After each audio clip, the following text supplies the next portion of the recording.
Hello there. I just watched episodes 1 and 2 of Obi-Wan Kenobi, and I'm just gonna go through my thoughts on what I thought of them. Obviously, spoiler warning for the first 2 episodes. I don't know why you would watch this, if you haven't seen the show.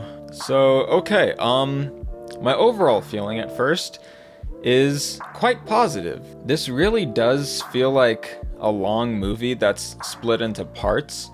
In fact, each episode they just call them a part. There's part 1 and part 2 that we have so far. And that was making me think while watching it that if this had been a movie, based on the quality of the 2 episodes so far, I think it's pretty safe to say that it would have been my favorite of the new Star Wars movies. I think my favorite thing was just the nuance in Obi-Wan's character. Ewan McGregor does a fantastic job portraying him, once again, obviously. But I really like how he's written as this broken man who's like totally given up on being a Jedi. The tone of the show was darker than I thought it would be, and don't get me wrong, of course, you would expect something like this to be dark, but I don't know, it was much more serious than I was expecting. I think most of Disney's Star Wars movies and shows have had a lighter tone and more comic relief. Now, this did have some comic relief, and I liked how they used it. I thought they were all funny. It wasn't forced. For example, I should just look up his name, and I will still probably pronounce it wrong. Kumail Nanjiani, his character. At first, when he was introduced, I was thinking, this is really goofy for a Jedi to be acting this way. I wasn't sure if I liked what they were doing with his character, and then when they reveal that he's a con artist who's faking being a Jedi, it's like, oh, that fits perfectly, and I really liked the humor with him. I also liked all of the humor with Leia, just being like a cute, sassy little girl. I really also just, Leia, that's something that I think this show could have easily messed up, because obviously she's a major legacy character, and it's a child role. A lot of kids aren't the greatest at acting, but what's her name? Vivian Lyra Blair. I thought she did a fantastic job as Leia. She was cute, she was funny, she stuck up for herself, and she was sassy and headstrong in all of the ways that Leia is. She really just feels like a younger version of Leia. And I guess that's sort of like the big surprise that the show has been hiding, at least so far, is that Leia plays such a major role in it.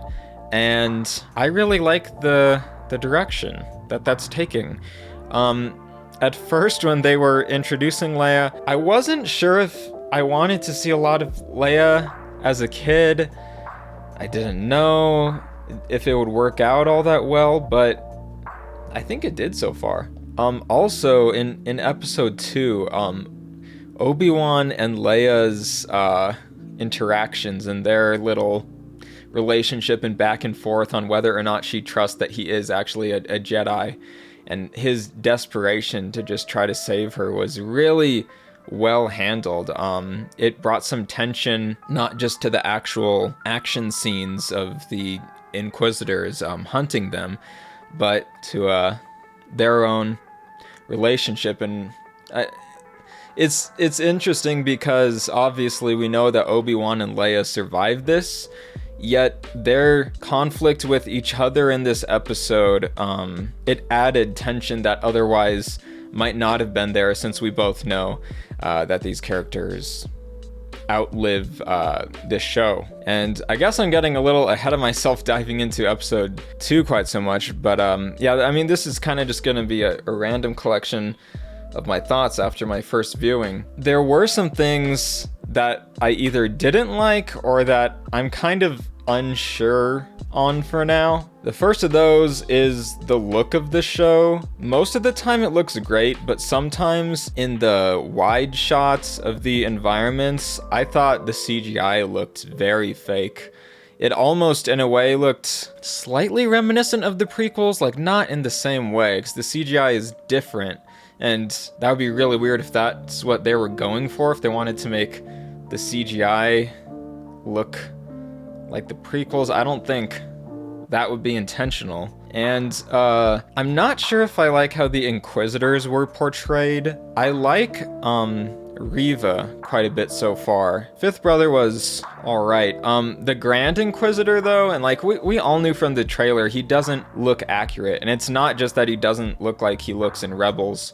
He doesn't look like an Udapan, at least what we know them to look like in live action now. That could easily be justified by saying that he's just a different race of Udapan, or Pawn. I think Pawn is the actual species. We can just say he's a different race of them. He doesn't look exactly like the ones that Obi-Wan talked to in Revenge of the Sith. But even still, I thought that the Grand Inquisitor both looked and acted very silly. I don't know what it was about it. Something about the makeup and just how serious Rupert Friend played the character almost made it feel like he could be in like a parody of Star Wars in some sort of like, I mean, not quite like a Saturday Night Live sketch, but I don't know, it felt like it was really easy to laugh at him. And I didn't quite laugh at him, but it like teetered on it at moments. Also, I'm sure we'll find out in the next episode that he was quickly rushed to a Bacta tank, but Reva kind of just killed him? Even though he's alive in Rebels, which takes place 5 years after this. So, like I said, I'm sure there isn't some major canon continuity error there. I'm sure that in the next episode, he is quickly revived through some means. I mean, he was stabbed through the gut, but in Star Wars with their advanced medical technology, I'm sure as long as someone knows where he is and can find him quickly, they can save him from death. But yeah, I think those were the two major negatives that stuck out to me. Was some of the environment CGI just looked quite fake to me, and the Grand Inquisitor, That being said, the Grand Inquisitor is like, for me, it's not the biggest thing in the show, since, I mean, he is kind of just like a side character. It's not something I'm gonna get totally wrapped up in and hate on the show just because I didn't like how one aspect of it was portrayed. Because really, I mean, the focus so far is on Obi-Wan and Leia, and eventually, I'm sure, Vader. So let's see. Okay, let's take a step back here, and I'll try to think through what happened chronologically and give some thoughts on it. So the first episode starts off with yet another Order 66 flashback. Cue everyone asking me to put this in my Revenge of the Sith fan edit. Maybe. We'll see. And I think the reason why they showed that Order 66 Jedi Temple flashback was, I'm pretty sure that one of those younglings is Reva.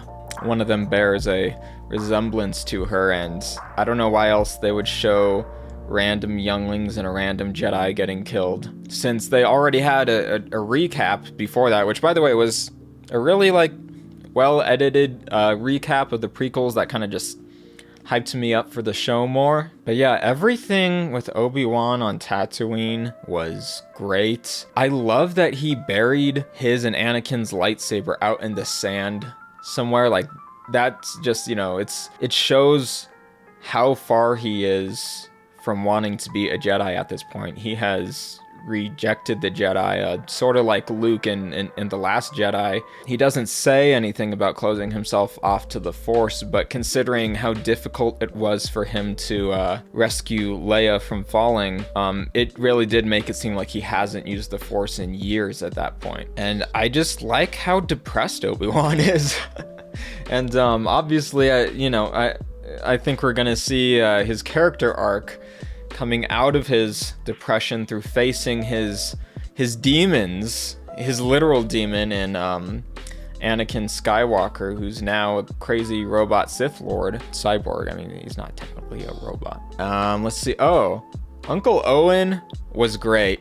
If that's all that we're going to see of him in the show, it'll be a little bit disappointing, but I don't really see him being in it much more other than in some ending scenes, which is kind of disappointing to me because Joel Edgerton is a really great actor, and everything that he did with Owen was like perfect. He really does feel like the episode 4 version of the character. So in a way, it is sort of sad that we probably won't see much more of him.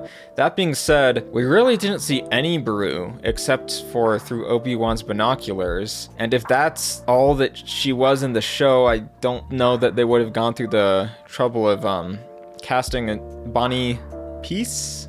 I'm not sure if I said her last name right. So that kind of indicates to me that okay, maybe we will see them a bit more. Luke also, oh yeah, one of the things that usually makes me roll my eyes at a lot of Disney's Star Wars content is when they have these really like forced fan servicey connections that just didn't need to be there at all.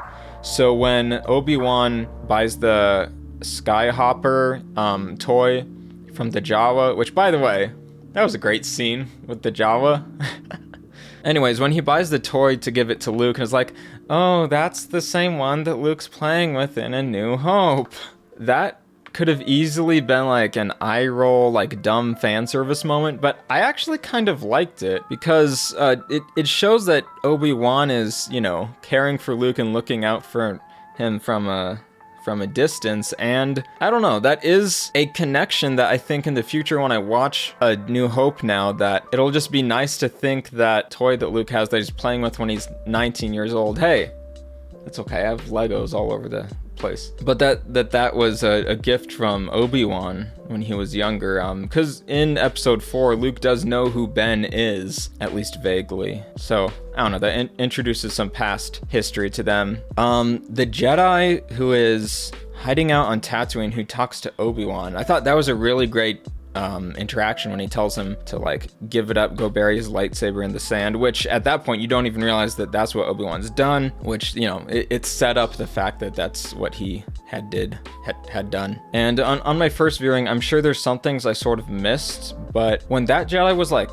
hung up in the town, which might have been Mos Eisley, but I'm not sure, was he dead or not? Because I feel like my brain is telling me he probably was, but at the same time, when I watched it, I don't remember noticing him being dead. I don't know. I am a little bit tired. It is like 5 a.m. in the morning, so there might have been a few things I missed on my first viewing. And then Leia's introduction and Alderaan. Other than some kind of fake looking CGI, I thought it was great to see Alderaan. I think just seeing more of the planet adds more weight to when it's eventually destroyed, and seeing Bail was... Did they do some like CG de-aging on Jimmy Smits for Bail Organa? I don't know, it seemed like something about his face just looked a little bit funny to me, because when he was in Rogue One, he didn't look funny. Are they trying to de-age him so he doesn't look as old as in Rogue One? Because now that's 9 years after this? I don't know. But I loved Bail Organa in this. He was such a fun dad.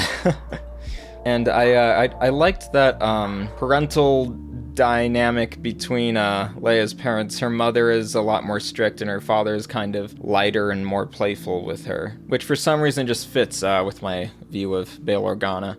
One thing that I did think was a little bit odd and possibly going a little bit too far into the weird dumb fan service was just how frequently they mentioned things about Leia being a senator someday, and oh, she doesn't want to be a senator. But at the same time, I don't know. I'll have to think about that more when I rewatch it, but because like at the same time, it's kind of not all that bad because I mean, Bail is a senator and he's kind of just raising his daughter to be like him, so it kind of fits. I liked how much Obi-Wan didn't want to help Bail Organa, but how he ends up doing because he feels like, oh shit, I guess I have to. It's one of Anakin's kids.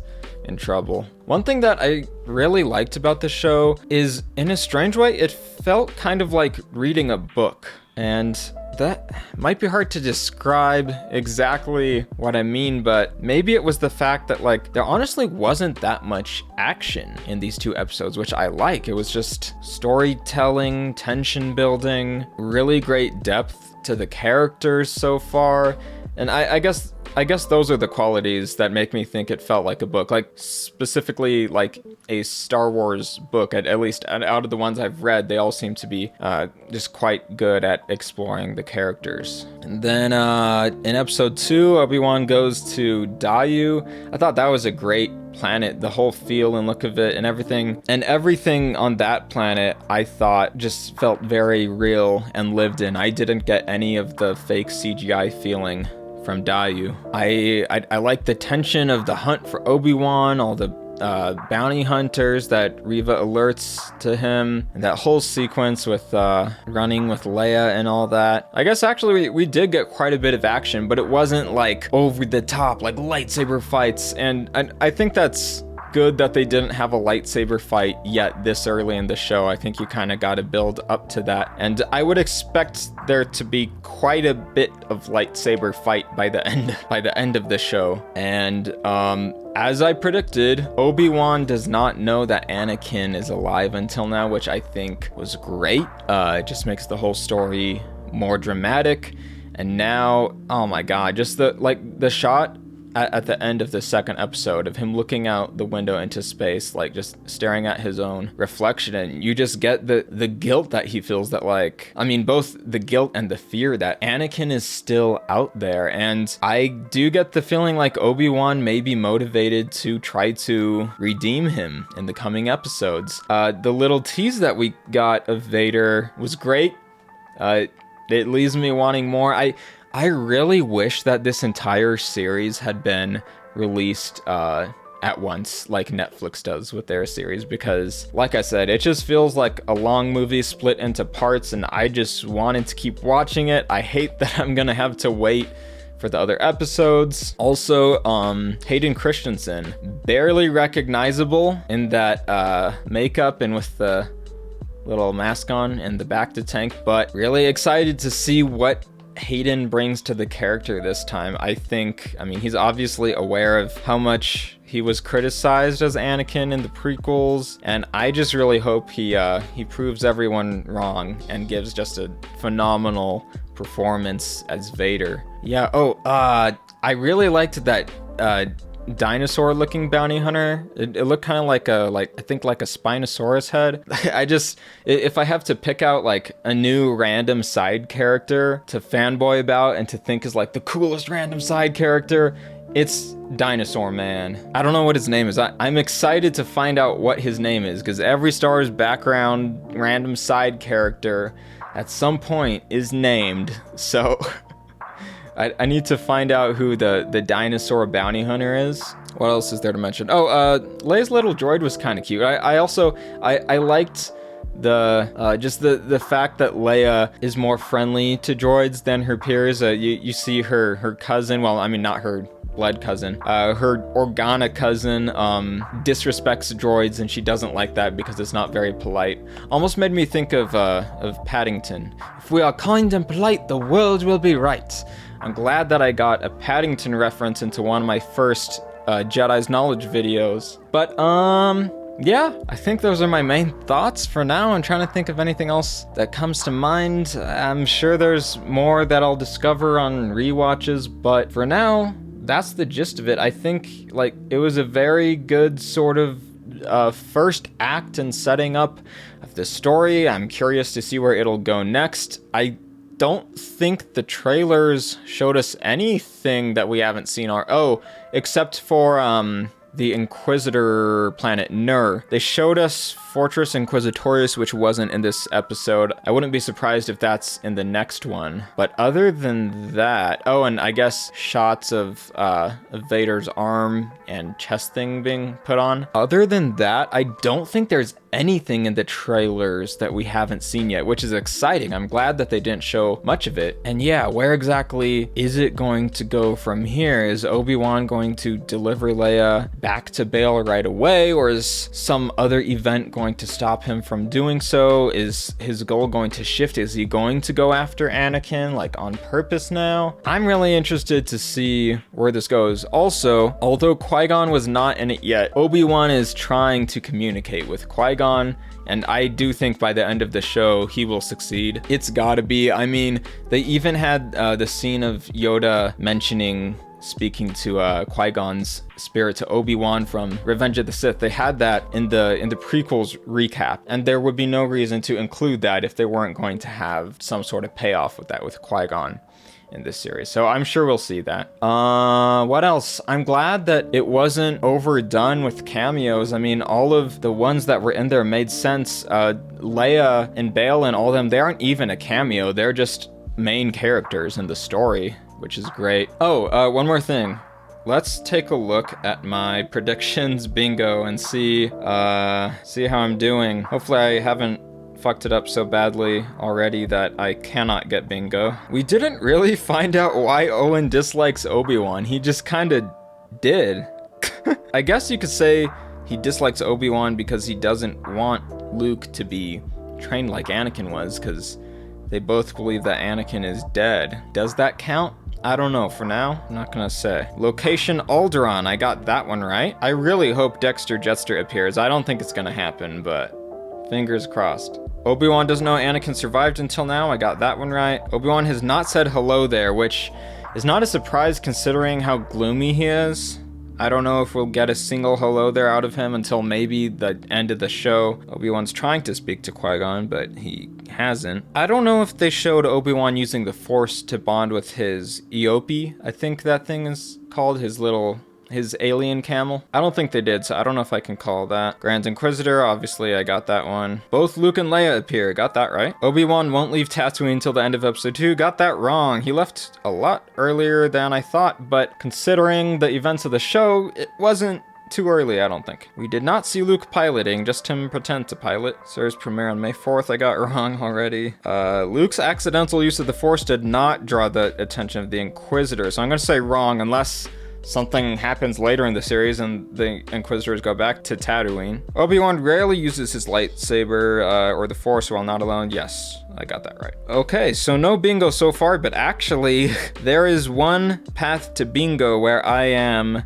just 2 away already, but it's gonna be a pretty hard path to get that one because the show would have to reference Crimson Dawn and show the Imperial Palace. I feel like getting either one of those is going to be unlikely. And getting both? I don't think so. I do not think so, but there's still some more opportunities there. Possibly. We'll see. Alright, cool. Tell me what you thought of Obi-Wan in the comments. I haven't looked online to see what anyone else thinks of it yet. I don't like hearing other fans' opinions because I oftentimes disagree with a lot of them about certain things, and I just want to appreciate what I appreciate about Star Wars and not look at it through someone else's lens. So, yeah. Cool. Thanks for watching. I don't know how to do this channel yet. Bye. May the Force be with you? Sure.